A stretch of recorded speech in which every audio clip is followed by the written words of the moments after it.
বলকের বাদশাহ ইব্রাহিম বিন আদহাম মুসাফিরকে ডেকে বলতেছেন, ও মুসাফির ভাই, তুমি কে একটু তোমার পরিচয়টা দাও, কারণ আজও পর্যন্ত আমার নাম ধরে কোন মুসাফির আমাকে ডাকে নাই। এই গভীর রজনীতে তুমি প্রথম আমারে ডাকলা,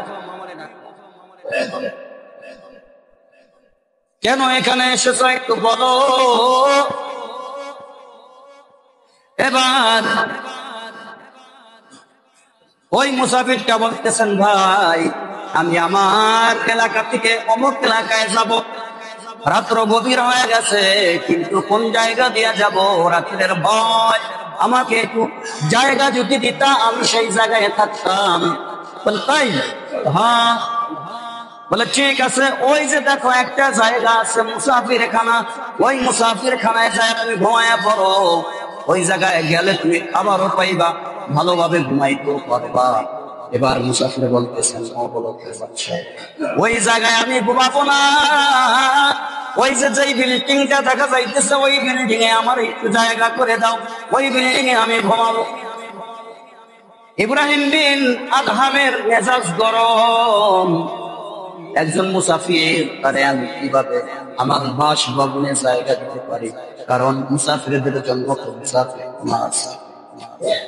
বলতেছেন, না ভাই ওই জায়গায় থাকা যাবে না, কারণ ওইটা তো কোনো মুসাফির খানা না, মুসাফির খানা হয়েছে ওই যে চীনের একটা ঘর আছে ওই জায়গায় যা তুমি ঘুমায়া পড়ো। বলতেছেন, না বাদশা, আমারে যদি এই জায়গায় ঘুমাইতে দিতেন তাহলে ভালো হইতো। বলতেছেন, না না, তুমি একজন মুসাফির, তোমার ওই জায়গায় ঘুমাইতে দেওয়া হবে। এবার মুসাফির বাদশাকে লক্ষ্য করে বলতেছেন, বাদশা মুসাফির খানা কোনটা? বলে মুসাফির খানা তো ওই যে ওইদিকে ওইটা, আর এইটা কি বলে এইটা রাজপ্রাসাদ। এই জায়গায়, বলে এই জায়গায় কে থাকতো আগে? বলে আমার আগে যিনি বাদশা ছিলেন তিনি থাকতো। বলে সে এখন নাই, দুনিয়া থেকে চলে গেছে। বলে তার আগে কে থাকতো? বলে তার আগে তার এই দেশের যে প্রেসিডেন্ট ছিল সে থাকতো। বলে সে কোথায়? বলে সেও তো চলে গেছে। বলে এখন কে আছে? বলে এখন তো আমি আছি। বলে কিছুদিন পরে যখন তুমিও থাকবা না সেই সময় এই জায়গায় কে থাকবে? বলে আমার হয়তো ছেলে সন্তানরা থাকতে পারে, বা পরবর্তী যে এই দেশের বাচ্চা হবে সে থাকবে। বলে তাই নাকি? বলে হ্যাঁ। তাহলে আমি তোমাকে একটা কথা বলতে চাই, যে জায়গায় মুসাফির খানা বানাইছো তুমি একটু বলো তো, ওই জায়গায় মুসাফির কি চিরদিন ওখানে থাকেনি? বলে না না, ওই জায়গায় মুসাফিরে থাকে না, আজকে তুমি রাত্রে মুসাফির হিসাবে আইছো, ওই জায়গায় ঘুমাবা, আগামীকাল চলে যাবা, আবার যদি কোনো মুসাফির আসে সেই জায়গায় ঘুমাবে, পরের দিন আবার সাথে চলে যাবে। এবার মুসাফির বাদশাকে ডেকে বলতেছেন, ও বাদশা, তোমাকে একটা কথা বলি, ওইটা যদি মুসাফির খানা হয় এইটাও মুসাফির খানা। এটাও কি মুসাফির খানা? বলে কিভাবে? বলে ওই জায়গায় মুসাফির যাওয়ার পরে সকালবেলা দিকে চলে যায়, আর কোনোদিন যদি না আসে এই জায়গার মধ্যে ভিআইপি, এই যে রাজপ্রাসাদ দেখতেছি, এই জায়গায় তো তোমার আগে আর একজন ছিল, সে কোথায়? নাই, চলে গেছে। তার আগে যিনি ছিল তিনিও তো নাই, চলে গেছে। তুমি এখন আসো, কিছুদিন পরে তুমিও তো থাকবে, চলে যাবা, তোমার সন্তান। তাহলে ওই মুসাফির খানা আর এই মুসাফির খানার মধ্যে তফাৎটা কোথায়?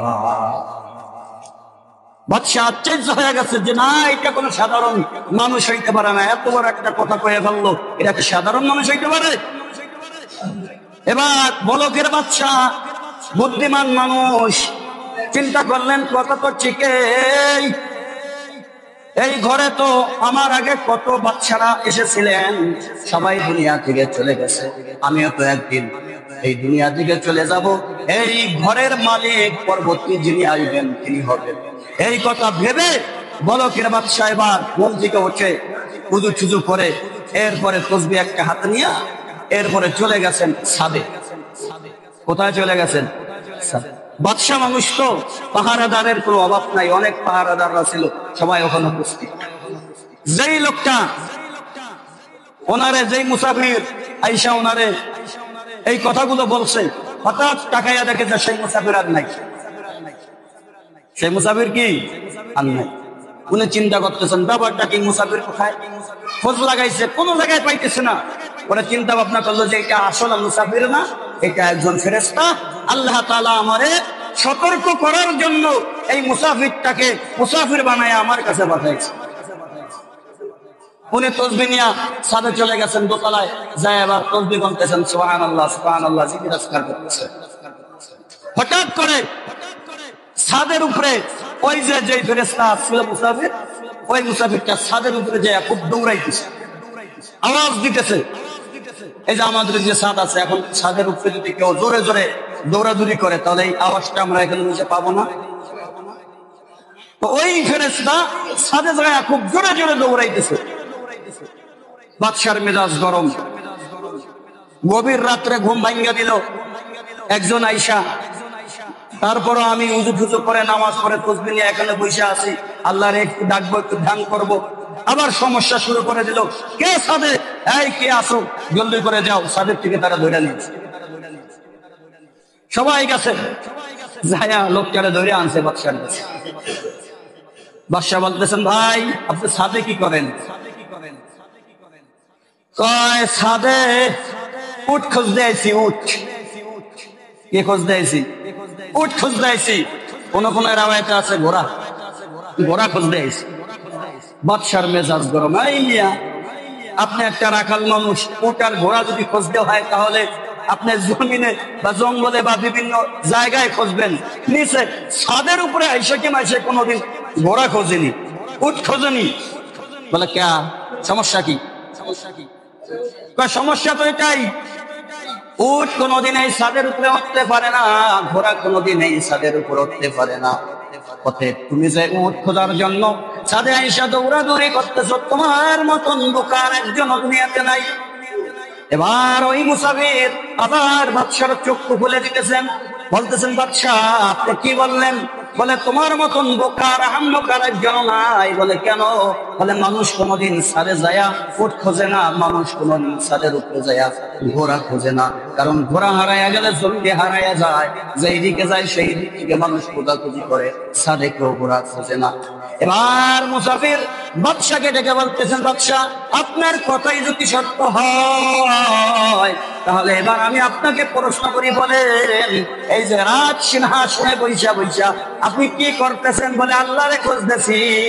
এবার ওই মুসাফির বলতেছেন, এই ছাদে আইসা যেমনি ভাবে উট খুঁজলে তারে বোকা মনে হয়, আহাম্মক মনে হয়, আমার কাছে আপনাকে বড় আহাম্মক মনে হইতেছে।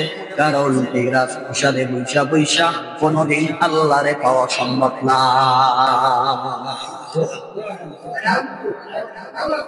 বাদশার চোখ খুলে গেছে, কত তো ঠিকই। এবার বাদশাহ বলকের বাদশাহ ইব্রাহিম বিন আদহাম 30টা বছর যাবত বাদশাহী করে আসছেন। সবাইকে ডাকলেন, মন্ত্রীদেরকে ডাকলেন, ডাকার পরে বলতেছেন, এই তোমরা আমার হাত থেকে ক্ষমতা নিয়ে যাও, তোমরা পরামর্শ করে নতুন একজন বাদশা বানায়া দিবা। আমি আর এই জায়গায় থাকবো না, আমি আমার আল্লাহর খোঁজার জন্য জঙ্গলে চলে যাইতেছি। আল্লাহরে খোঁজার জন্য কই চলে যাবে? এবার সংক্ষেপে বলতেছি ভাই, ক্ষমতাটা হস্তান্তর করে বলকের বাদশা ওনার রাজশাহী যত কিছু ছিল পোশাক সব খুলে ফেললেন, সাধারণ একটা জামা গায়ে দিয়া এবার উনি জঙ্গলে চলে গেলেন। যাইতেছেন যাইতেছেন যাইতেছেন, জঙ্গলের গভীর ভিতরে যখন ঢুকে গেছেন, যাওয়ার পরে তাকায়া দেখতেছেন একজন মুরব্বী একটা গাছের নিচে বৈশা বৈশা আল্লাহর জিকির করে। একজন মুরব্বী গভীর জঙ্গলে বৈশা বৈশা কার জিকির করে? আল্লাহর জিকির করে। এবার ইব্রাহিম বিন আদহাম ওই মুরব্বীর পাশে বৈশা গেলেন। এবার তসবিহ হাতে নিয়ে আল্লাহর জিকিরে মগ্ন, জিকির করতেছেন জিকির করতেছেন জিকির করতেছেন। হঠাৎ করে তাকায়া দেখেন বলকের বাদশা তাকায়া দেখতেছেন ওই যে মুরব্বী, যে মুরব্বী জিকির করতেছে ওনার সামনে কিছু খাবার। বলকের বাদশা ডেকে বলতেছেন, ও ভাই তোমার কাছে এই যে খাবারগুলো, এই খাবারগুলো এই গহীন জঙ্গলে কোন জায়গা থেকে আসলো? কে তোমারে দেয়া গেল? এবার ওই মুরব্বী বলতেছেন, আমার এই যে এত সুন্দর খাবার দুনিয়ার কোন মানুষে দেওয়া যায় নাই, এই খাবারগুলো সরাসরি আল্লাহ আমার জন্য পাঠাইছে। কন্যা সুবহানাল্লাহ। এবার বলকের বাদশা ইব্রাহিম বিন আদহাম, ওনার ক্ষুধা লাগছে। কি লাগছে? ক্ষুধা লাগছে। ওই মুরব্বী যখন খাবার খায়, বলকের বাদশা ইব্রাহিমকে বলতেছেন, ও ভাই তুমি যেহেতু আসছো আমার সাথে কিছু খাবার খাও। বলকের বাদশা ইব্রাহিম বলতেছেন, না না, তোমার খাবার আমি খাবো না। বলে কেন? তোমার খাবারটা কে দিছে? বলে ওই আল্লাহ দিছে। বলকের বাদশা বলতেছেন, আমার 30 বছরের রাজত্ব ছেড়ে আমি তো ওই আল্লাহরে পাওয়ার জন্যই আসছি। অতএব তোমার যদি ওই আল্লাহ খাবার দিতে পারে, আমি ইব্রাহিম বিন আদহামকে ওই আল্লাহ খাবার দিবে। ওই আল্লাহ খাবার। এবার ইব্রাহিম বিন আদহাম রোজা রাখা শুরু করলেন। কি রাখা শুরু করলেন? রোজা। লাগাতার 1 সপ্তাহ পর্যন্ত রোজা রাখলেন। শুধু ইফতারের সময় পানি খান আর সাহারির সময় পানি খান। আর 1 সপ্তাহ লাগাতার উনি কি করতেছেন? রোজা রাখতেছেন আর আল্লাহর ইবাদত করতেছেন, তাসবিহ পড়তেছেন, জিকির আজকার করতেছেন। হঠাৎ করে 1 সপ্তাহের মাথায় ইব্রাহিম বিন আদহাম তাকায়া দেখতেছেন 1 সপ্তাহ হয়ে গেল, এখনো পর্যন্ত আমার কাছে কোনো খাবার আসে না, খাবার নাই, পেটে বড় ক্ষুধা। আর আল্লাহর কাছে হাত উঠায়া বলতেছেন, ও মালিক, তুমি তো জানো আমি ইব্রাহিম বিন আদহাম পলকের বাদশা প্রায় 30টা বছর পর্যন্ত ছিলাম। ওই পলকের বাদশাহী ছেড়ে দিয়া দুনিয়ার কোন ধান্দায় এই বন জঙ্গলে আমি আসি নাই, একমাত্র মাওলা তোমারে পাওয়ার জন্য আসছি। অতএব এই মুরব্বীরা যদি তুমি তোমার পক্ষ থেকে খাবার দিতে পারো, আমি বলকের বাদশা তো তোমাকেই খাওয়ার জন্য আসছি, তুমি কেন আমারে খাবার দিলা না? আসমান থেকে ঘোষণা হয়ে গেল, ও ইব্রাহিম বিন আদহাম, চিন্তার কোনো কারণ নাই, আমি আল্লাহ তাআলা তোমাকে ইফতারের সময় খাবার পাঠাইয়া দিব। এবার ইব্রাহিম বিন আদহাম রোজা রাখছেন, তো ইফতারের সময় তাকায়া দেখতেছেন সামনে ভিআইপি খাবার। সামনে কি? ভিআইপি খাবার। ইব্রাহিম বিন আদহাম এবার খাবার খাইলেন, কিন্তু ওই যে আরেকজন মুরব্বী ছিল, সে তাকায়া দেখতেছে, কি ব্যাপার, আজকে বহুদিন পর্যন্ত আমি এই জায়গায় বসে আল্লাহর ইবাদত করি, বন্দেগী করি, ওই আল্লাহ তো আমার জন্য খাবার পাঠায়, কিন্তু এখনো পর্যন্ত তো আমার জন্য এত ভিআইপি খাবারের কোনো ব্যবস্থা ছিল না, কিন্তু ওর জন্য এত ভিআইপি খাবারের ব্যবস্থা কোন জায়গা থেকে হলো? এবার আল্লাহ তাআলা মুরব্বীরে ডেকে বলতেছেন, ও মুরব্বী, ভালোভাবে শোন, তুইও আমি আল্লাহরে পাওয়ার জন্য আইছো, ওই বলকের বাদশা ইব্রাহিম সেও আমি আল্লাহরে পাওয়ার জন্য আসছে। তোমার খাবার একটু ভিআইপি না?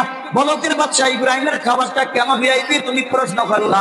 তাহলে শোনো, তুমি তো একজন গ্রাম্য মানুষ, সাধারণ মানুষ, খেটে খাওয়া মানুষ, তুমি ওই এলাকায় থাকা অবস্থায় যেমন খাবার তুমি খাইতা, আমি আল্লাহ তাআলা তোমার জন্য তেমন খাবারের ব্যবস্থাই করছি।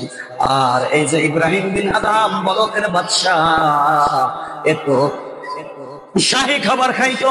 একজন বাদশা একে পান্তা ভাত খাইতো নি? আর পান্তা ভাত খাইতো না, ভিআইপি খাবার খাইতো। আমি আল্লাহ তাআলা এই ইব্রাহিম বিন আদহামের উপরে এত খুশি হয়েছে, এত খুশি হয়েছে, যেই লোকটা 30টা বছর দেশ চালাইছে, 30টা বছর, কি মনে করলেন ক্ষমতার কোনো অভাব আছে? সব ক্ষমতা ছাইরা দিয়া যেই লোকটা আমি আল্লাহকে পাওয়ার জন্য এই গহীন জঙ্গলে আসছে, এই বান্দাকে আমি ভিআইপি খাবার দেবো নাকি পান্তা ভাত খাওয়াইব? এজন্য আমি আল্লাহ তাআলা ইব্রাহিম বিন আদহামের জন্য ভিআইপি খাবারের ব্যবস্থা আসমান থেকে করে আনছি। বলেন না সুবহানাল্লাহ। ইব্রাহিম বিন আদহাম একজন বাদশা ছিলেন, সব কিছু ছাইরা দিচ্ছেন। বলেন কারে পাওয়ার জন্য? আরো জোরে বলেন, কারে পাওয়ার জন্য? আল্লাহরে পাওয়ার জন্য। আর আপনি একটা রাত্র, শুধু একটা রাত্র লাইলাতুল কদরে আপনি একটু মসজিদে আসবেন, একটু ইবাদত বন্দেগী করবেন, এইটা আপনার কপালে জোটে না। আপনার মতন নেমো খারাম আর কপাল পোড়া সমাজের মধ্যে দ্বিতীয় আর একজন হইতে পারেন। কথা কি বুঝাইতে পারছি নি ভাই? বলকের বাদশাহ ইব্রাহিমের খাবারের অভাব ছিল? কথা হয় না? ঘুমানোর জায়গার অভাব ছিল নি? পোশাকের অভাব ছিল নি? কোনো কিছুরই তো অভাব ছিল না। সবকিছু ছেড়ে দিয়ে মাওলাকে পাওয়ার জন্য, ওনার বাদশাহী ছেড়ে দিয়ে মাওলাকে পাওয়ার জন্য জঙ্গলে চলে গেছে। শোনেন এবার, এই ইব্রাহিম বিন আদহাম এমন একজন মানুষ ছিলেন, যেই মানুষটা একবার যেই জামাটা গায়ে দিতেন, ওই জামাটা খোলার পরে আর দ্বিতীয়বার আর গায়ে দিতেন না। ওয়ান টাইম জামা ছিল, ওয়ান টাইম জামা। বোঝেননি? এত সুন্দর সাজসজ্জার মধ্যে ইব্রাহিম বিন আদহাম কাটাইতেন। এই ইব্রাহিম বিন আদহাম আল্লাহরে পাওয়ার জন্য সবকিছু ছাইরা যখন জঙ্গলে চলে গেছে, হঠাৎ করে ওইদিকে বলখের মধ্যে দুর্ভিক্ষ শুরু হয়ে গেছে, হাহাকার শুরু হয়ে গেছে। সবাই বলা বলি করতেছে, ইব্রাহিম বিন আদহাম যতদিন পর্যন্ত এই দেশের মধ্যে ছিল কোনোদিন কোনো অভাব দেখা দেয় নাই, কারণ ওই সময় কোনো টাকা পাচার হয় নাই, কেউ কোনো মন্ত্রী বিদেশে যায় বাড়ি গাড়ি বানায় নাই। হঠাৎ করে দুর্ভিক্ষ কেন? ইব্রাহিম বিন আদহামকে সারা বিকল্প কোনো পথ নাই। জলদি করে তোমরা ইব্রাহিম বিন আদহামকে তালাশ করে আনো, কোথায় আছে যাও, কারণ সে সারা এই মোকাবেলা কেউ করতে পারবে না। এবার সবাই পরামর্শ করে এক একজন এক এক দিকে দৌড়াদৌড়ি শুরু করে দিল। তাদের মধ্যে একজন মন্ত্রী, উনি ঘোড়া দাবড়ায়া ঘোড়া নিয়ে যাইতে যাইতে জঙ্গলের মধ্যে চলে গেছে। জঙ্গলের মধ্যে যাওয়ার পরে তাকায়া দেখতেছে ওই যে ইব্রাহিম বিন আদহাম বলকের বাদশাহ, উনি বৈশা বৈশা সুই দিয়া নিজের একটা জামা সেলাইছে। যেই বলকের বাদশাহ ইব্রাহিম বিন আদহাম একটা জামা একবার গায়ে দিলে দ্বিতীয়বার আর গায়ে দিতেন না, ওই বলকের বাদশাহ ইব্রাহিম আল্লাহরে পাওয়ার জন্য সব কিছু ছেড়ে দিয়ে যখন গহীন জঙ্গলে গেছেন, ওই মন্ত্রী তাকায়া তাকায়া দেখতেছে বলকের বাদশাহ যেই লোকটা একবার যেই জামাটা গায়ে দিত দ্বিতীয়বার গায়ে দিত না, ওই লোকটা বৈশা বৈশা নিজের হাতে সুই দিয়া তারপরে নিজের জামা সেলা। মন্ত্রী দেখে চিন্তা বলছে, আপনি না বলকের বাদশাহ ইব্রাহিম বিন আদহাম? বলে হ্যাঁ। বলে কেন, তুমি কে?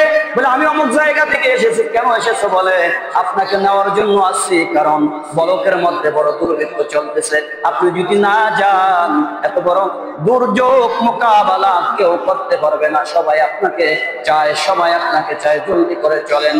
বলকের বাদশাহ বলতেছেন, না না, আবে জমজম খুরদা বুদাম, আবে শুরা কায় কুরাম, বাদশাহী করদা বুদাম, পাশে পানি কায় পুনা। বলকের বাদশাহ বলছেন, আবে জমজম খুরদা বুদাম, আবে শুরা কায় কুরাম, আমার আল্লাহ আমাকে এই জায়গায় বসায়া বসায়া জমজমের পানি খাওয়ায়, আমি ওই জমজমের পানি খাওয়া খুয়া কিভাবে আমি লবণ পানি খাওয়ার জন্য যাব? বাদশাহী করদা বুদাম, পাশে পানি কায় কুনাম। আল্লাহ তো আমার এই জঙ্গলের বাদশা বানায়া দিছে, এই জঙ্গলের বাদশাহী খুয়া আমি কিভাবে মানুষের গোলামি করার জন্য যাব? বলে কি বললেন আপনি? এটা আপনি এই জঙ্গলের বাদশা? বলে হ্যাঁ। বলে কেমন ধরো বাদশা? বলে আমি যখন জিকিরের মধ্যে মগ্ন হয়ে যাই, যখন আমি আমার মাওলা পাকের জিকির করা শুরু করে দেই, তখন এই জঙ্গলের যত পশু পাখি আছে সব পশু পাখিগুলো আমার সামনে আইসা আমার সাথে জিকির করতে থাকে। সবাই যে জিকির করেন না, লা ইলাহা ইল্লাল্লাহ, লা ইলাহা ইল্লাল্লাহ। ভাই যারা এখনো বাইরে আছেন দয়া করে চলে আসেন, আর দেরি করেন না, দয়া করে একটু চলে আসেন না ভাই, সময় একেবারেই সংক্ষিপ্ত, 5 মিনিট আছে, দয়া করে দ্রুত চলে আসেন। লা ইলাহা ইল্লাল্লাহ, লা ইলাহা ইল্লাল্লাহ, লা ইলাহা ইল্লাল্লাহ, লা ইলাহা ইল্লাল্লাহ।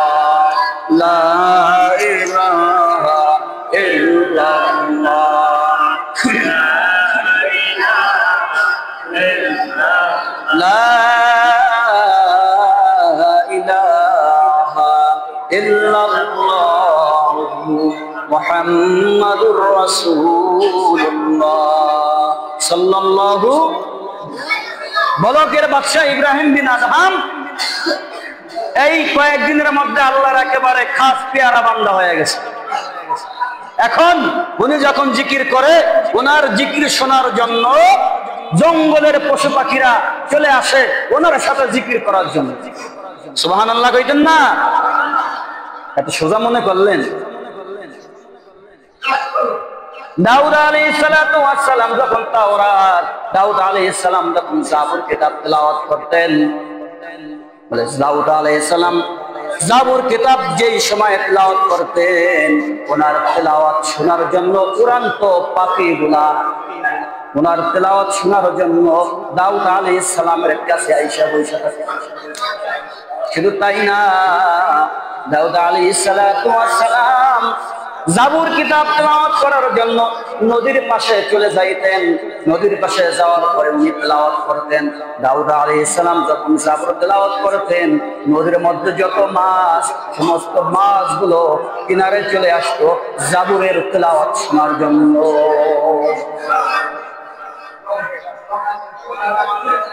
ইব্রাহিম বিন আদহাম জিকির করলো, জঙ্গলের সমস্ত পশু পাখিরা ইব্রাহিম বিন আদহামের সাথে জিকির করার জন্য ওনার সামনে চলে আসতো। মন্টুরের মাথা গরম, এটা আবার কিভাবে সম্ভব? বলে হ্যাঁ এটাই সম্ভব। বলে যদি সম্ভব হয় তাহলে আমার কি একটু দেখাইবেন? বলে তুমি দেখবানি, ভয় পাবা না? বলে না, আমি ভয় পাবো না।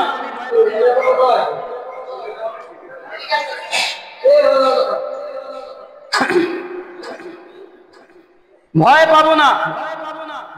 বলে বুঝছো, ভয় যদি পাও তাহলে কিন্তু সমস্যা হইতে পারে। বলে না, আপনি দেখান, ভয় নাই। বলে তুমি চোখ বন্ধ করো, আমি যেই সময় তোমার চোখ খুলতে বলবো তখন তুমি চোখ খুলবা, এর আগে চোখ খুলবা না, চোখ বন্ধ করো। এবার ওই মন্ত্রীর চোখ বন্ধ করে বসে আছেন।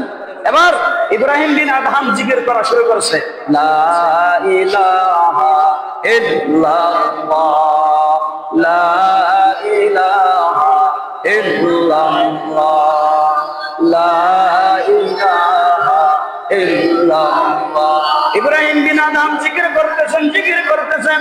ওনার জিকিরের আওয়াজে জঙ্গলের মধ্যে যত পশু পাখি ছিল সমস্ত পশু পাখিরা ওই ইব্রাহিম বিন আদহামের জিকির শোনার জন্য সবাই সামনে চলে আসছে। আসার পরে এবার ইব্রাহিম বিন আদহামের সাথে সমস্ত পশু পাখিরা জিকির করতেছে, জিকির করতেছে, জিকির করতেছে। হঠাৎ ইব্রাহিম বিন আদহাম ওই মন্ত্রীকে বলতেছেন, ভাই এবার তোমার চক্ষুটা খোলো। এবার যখন মন্ত্রীর চক্ষুটা খুলছে, খোলার পরে তাকায়া দেখতেছে হাজার হাজার পশুরা ইব্রাহিম বিন আদহামের সামনে আইসা ওনার সাথে মাওলা পাকের জিকির করে।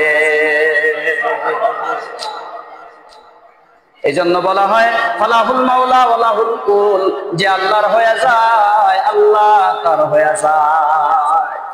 শেখ সাদি রহমাতুল্লাহ আলাইহি তাকায় দেখতেছেন একজন আল্লাহর ওলি বাগের উপরে সওয়ার হয়ে আসতেছেন। শেখ সাদি রহমাতুল্লাহ আলাইহি আশ্চর্য হয়ে গেলেন, এটা কিভাবে সম্ভব? মানুষ আবার বাগের উপরে সওয়ার হয়ে আসে, এটা কি সম্ভব? কোনোদিনও সম্ভব না। এই অবস্থা যখন ওই যে বাগের উপরে যিনি সওয়ার ছিলেন ওই আল্লাহর ওলি যখন দেখছেন, এবারে শেখ সাদিকে ডেকে বলতেছেন, ও শেখ সাদি তুমি ভয় পাইতেছো? ভয়ের কোনো কারণ নাই, কারণ তুমিও যদি ওই আল্লাহর হয়ে যাও এই পৃথিবীর মধ্যে যত মাখলুকাত আছে সমস্ত মাখলুকাত তোমার হয়ে যাবে। এই জন্যই তো দাউদ আলাইহিস সালাতু ওয়াস সালাম পাখিতে কি বলতেন, পাখির ভাষা দাউদ আলাইহিস সালাতু ওয়াস সালাম বুঝতেন। একটা পিপিলিকা কি বলতেছেন, পিপিলিকার কথাও দাউদ আলাইহিস সালাতু ওয়াস সালাম বুঝতেন। পিপিলিকার দাউদ আলাইহিস সালাতু ওয়াস সালাম কথা বলতেন। পাখির সাথে দাউদ আলাইহিস সালাতু ওয়াস সালাম, সুলাইমান আলাইহিস সালাতু ওয়াস সালাম বলতেছি, সুলাইমান আলাইহিস সালাতু ওয়াস সালাম কথা বলতেন। সুলাইমান আলাইহিস সালাতু ওয়াস সালামকে আল্লাহ এত বড় ক্ষমতা দিয়েছিলেন, এত বড় ক্ষমতা দিয়েছিলেন, বাতাসকে যদি হুকুম করত বাতাসও সুলাইমান আলাইহিস সালামের কথা শুনতো। পানিরে হুকুম দিলে পানিও সুলাইমান আলাইহিস সালামের কথা শুনতো। মন্ত্রী অবাক হয়ে গেছে, এটাও কি সম্ভব? বলে হ্যাঁ সম্ভব। আমি তো আমার 30 বছরের রাজত্ব ছেড়ে দিয়া, বাদশাহী ছেড়ে দিয়া আমি আমার আল্লাহরে পাওয়ার জন্য গহীন জঙ্গলে আসছি। অতএব আমি যদি এত কিছু ত্যাগ করে আল্লাহর জন্য আমি আসতে পারি, ওই আল্লাহ কেনই বা আমার হবে না? মন্ত্রী বলতেছেন বুঝলাম, ভালো কথা, এটা তো দেখলাম। আর একটা প্রশ্ন আপনাকে করব, যদি আপনি এই প্রশ্নের উত্তর দিতে পারেন তাহলে অবশ্যই আমি স্বীকার করবো যে আপনি একজন আল্লাহর খাস ওলি হয়ে গেছেন। বলে কি বলো? বলে আমি যখন আসছি আইসা দেখলাম যে আপনি একটা সুই নিয়া তারপরে আপনার জামা সেলাইতেছেন। কি সেলাইতেছেন? এই গহীন জঙ্গলে তো আর কোনো মানুষ নাই, আর আপনি যখন আসছেন তখন তো সুই নিয়ে আসেন নাই। বলে না। তাহলে এই সুই পাইলেন কই আপনি? এই সুইটা কই পাইছেন? এবার ইব্রাহিম বিন আদহাম বলতেছে জঙ্গলের একেবারে ওই কর্নারে একটা ঝুপড়ি ঘর আছে, ওই ঝুপড়ি ঘরের মধ্যে একটা বুড়ি মা বাস করে। ওই বুড়ি মাত্র আমি একটা সুই আনছি জামা সেলাইবার জন্য। মন্ত্রী বলতেছেন তাহলে কথা হলো এই যে সুইটা আছে, এই সুইটা আপনি পানির মধ্যে ফেলাইয়া দিবেন, এরপরে ওই সুইটা আবার পানি থেকে নিয়ে আসবেন। যদি আপনি পানির মধ্যে সুই ফেলানোর পরে আবার ওই জায়গা থেকে সুইটা আনতে পারেন, তাহলে বুঝবো যে আসলে আপনি আল্লাহর একজন খাস ওলি। বলে ঠিক আছে, লাও, এটা কোনো ব্যাপার, চলো। জঙ্গলের ওই পাশে চলে গেছেন, যা দেখতেছেন একটা নদী, জোয়ার ভাটা হইতেছে, সুইটা ফেলাইয়া দিছেন। এবার মন্ত্রী বলতেছেন সুইটা ফেলাইয়া দিছেন, ওই সুইটা আনেন। ইব্রাহিম বিন আদহাম এবার আল্লাহরে বলতেছে ও রব্বুল আলামিন, আমিও তো তোমার মাখলুক, আর এই পানির মধ্যে যারা বসবাস করে তারাও তো আপনার মাখলুক। আমি যদি আমার 30 বছরের রাজত্ব ছাইরা দিয়া আপনাকে পাওয়ার জন্য এই গহীন জঙ্গলে আসতে পারি, তাহলে আজকে আমার এমন একটা বিপাকে ফেলাইয়া দিছে এই মন্ত্রী।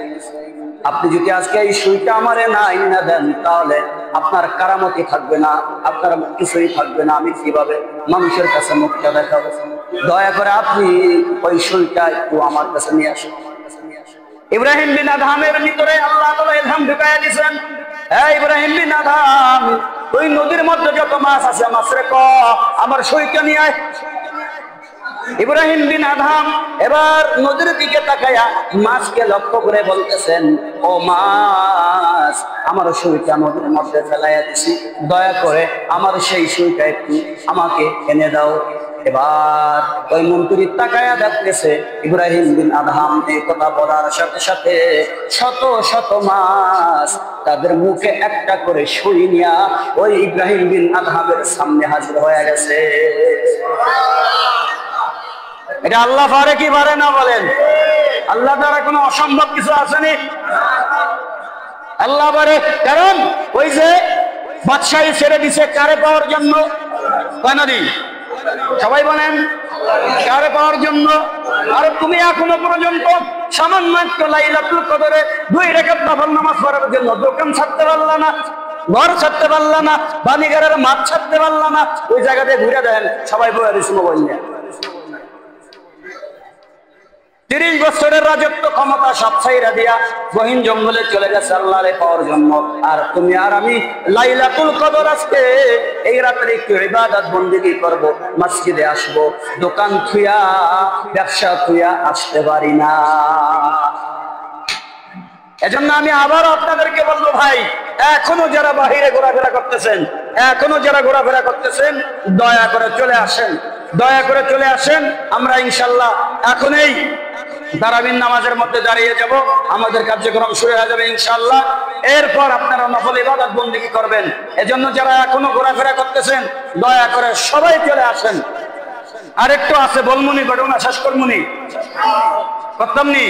এবার মন্ত্রী বলতেছেন, ও ইব্রাহিম বিন আদহাম, যত সুই দেখলাম একটাও তো আপনার সুই না, কারণ আপনার সুইয়ের মধ্যে তো সুতা ছিল, সুতা, কারণ সুতা দিয়ে আপনি জামা সেলাই করছিলেন, ওই সুতাটা সুইয়ের সাথে ছিল, সেইটা ফেলাইয়া দিয়েছেন। এই জায়গায় যত মাছ আছে, কোন মাছের সাথে তো সেই সুতাওয়ালা সুইটা দেখা যায় না। ইব্রাহিম বিন আদহাম বলতেছে, ও মাছ, আমি যেই সুইটা ফেলাইছি সেই সুইটা একটু দয়া করে আইনা দাও। মুহূর্তের মধ্যে একটা মাছ তাকাইয়া দেখতেছে ইব্রাহিম বিন আদহাম যেই সুতা দিয়া সুইটা ফেলাইছিলেন, ওই সুতাটা সহ ওই সুইটা মাছের মুখের মধ্যে লটকানো। ইব্রাহিম বিন আদম হাত দিয়া সুইটা নিয়ে আসছেন। এবার মন্ত্রী বলতেছেন যে না, আল্লাহ তাআলা আসলেই আপনাকে এই জঙ্গলের বাদশা বানায়া দিছে। আবে জমজম খুরদাবুদম আবে শুরা কায়ে কুরাম বাদশাহী করদাবুদম পাশে পানি কায়ে কুনাম বাদশাহী করদাবুদম পাশে পানি কায়ে কুনাম। আল্লাহরে পাওয়া সম্ভব, তবে আমরা যেই ধান্দায় আল্লাহরে খুঁজতেছি, আল্লাহরে পাওয়ার চেষ্টা করতেছি, ওই ধান্দায় থাইকা কোনোদিনও আল্লাহরে পাওয়া সম্ভব না। আগে আখিরাত, তারপরে দুনিয়া। আপনারে দুনিয়া ছাইরা দিতে আল্লাহ কয় নাই, আল্লাহ বলে নাই দুনিয়া করবেন, তবে আখিরাতকে সামনে রাখা করবেন। আখিরাতকে যদি আপনি সামনে রাখা দুনিয়া করেন কোনো সমস্যা নাই, কিন্তু আফসোসের বিষয় হইল এইটা, মানুষ এমন একটা অবস্থার মধ্যে চলে গেছে, আজকে যে শবে কদর, লাইলাতুল কদর, আমি দেখলাম অনেক মানুষই জানে না। কে? অনেক মানুষই জানে না যে আজকে লাইলাতুল কদর। কেন জানলো না? কারণ দুনিয়ার ধান্দায় তারা শেষ করে ফেলাইছে, এইদিকে খবরেই নেই, তার খবরেই নেই এইদিকে। তার কিভাবে জানবে? আমি তো চিন্তা করতেছি যে আগামী 2-1 বছরের মধ্যে মানুষ ঈদ যে কবে এও জানবো না।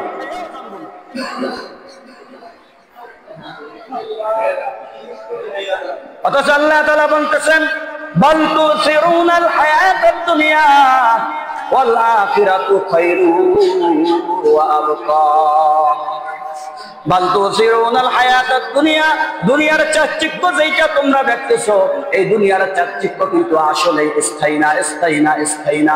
আখিরাতে যেইটা জমা করবা ওইটাই বাকি থাকবে, ওইটাই তুমি পাবা, একটু এদিক সেদিক করা হবে না। ফামাই ইয়ামাল মিসকালা যাররাতিন খায়রান ইয়ারা ওয়া মান ইয়ামাল মিসকালা যাররাতিন শাররান ইয়ারা। যাররা পরিমাণ যদি ভালো আমল করো, ভালো কাজ করো, সেইটাও আল্লাহ তাআলা হাসরের ময়দানে তোমারে দান করবে। যারা পরিমাণ যদি খারাপ কাজ করো, গুনাহের কাজ করো, ওইটাও কিন্তু আল্লাহ হাসরের ময়দানে তোমারে দিবে। فَأَمَّا مَنْ خَافَ مَقَامَ رَبِّهِ وَنَهَى النَّفْسَ عَنِ الْهَوَى فَإِنَّ الْجَنَّةَ هِيَ الْمَأْوَى।